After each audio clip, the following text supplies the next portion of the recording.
Buenas noches, mi nombre es Shirley Rodríguez. Buenas tardes, me presento, mi nombre es Karen Dayana Cruz López. Nosotras somos estudiantes de la Uniminuto del programa de psicología y vamos en primer semestre. En este video hablaremos un poco acerca de lo que se está viviendo últimamente en el país a raíz del coronavirus y vamos a responder una serie de preguntas. La primera es, ¿cuáles medidas pueden tomar los empleadores para salvaguardar sus empresas?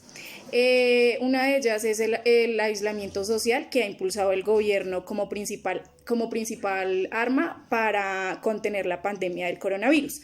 Pero entonces esto afectaría mucho a las empresas industriales y comerciales. Entonces para esto el Ministerio de Trabajo invitó a los empleadores a usar distintas alternativas como el trabajo en casa, el teletrabajo.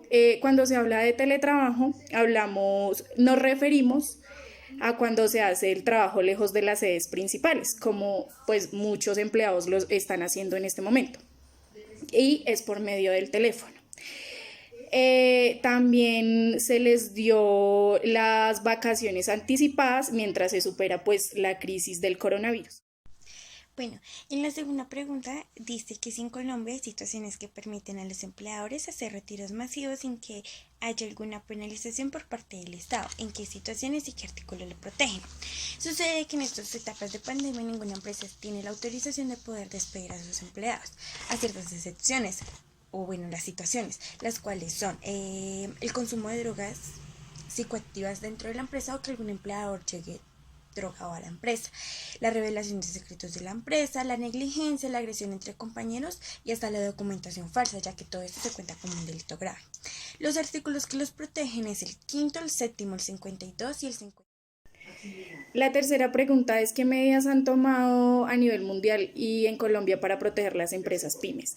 Cuando hablamos de pymes, son empresas pequeñas o medianas en cuanto a volumen de ingresos o a valor del patrimonio y en números y trabajadores. Estas empresas tienden a ser las más afectadas por la pandemia, hasta algunas pueden llegar a cerrar. El gobierno anunció que asumirá el pago del porcentaje del salario que aportan tanto empleadores como empleados, el cual suma el 16%. También se podrán reducir cambios innecesarios, quizá renegociar ciertos acuerdos con los socios. Impulso a las pymes. El Estado financiará por 3 meses sus nóminas, tratando de cubrir a estas empresas hasta 5 salarios mínimos con el fin de proteger el empleo. En Italia y en otros países del mundo, el gobierno detendrá el pago de los impuestos para estas empresas y también le otorga. Ok, en la cuarta pregunta dice que qué medidas legislativas ha tomado el Estado colombiano para proteger a los trabajadores colombianos formales e informales en tiempos de la pandemia y qué decretos ha emitido el Estado en referencia al tema laboral.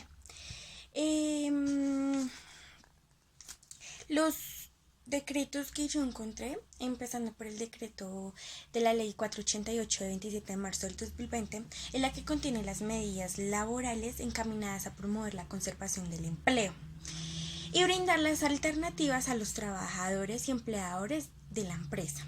Otra que encontré es el decreto 486 del 27 de marzo del 2020, que es aquella que le permite otorgar un incentivo económico a los trabajadores y productores del campo mayores de 70 años, para que ellos tengan un aislamiento obligatorio y no estén cubiertos por algún beneficio del gobierno al fin de contribuir la subsistencia de hechos.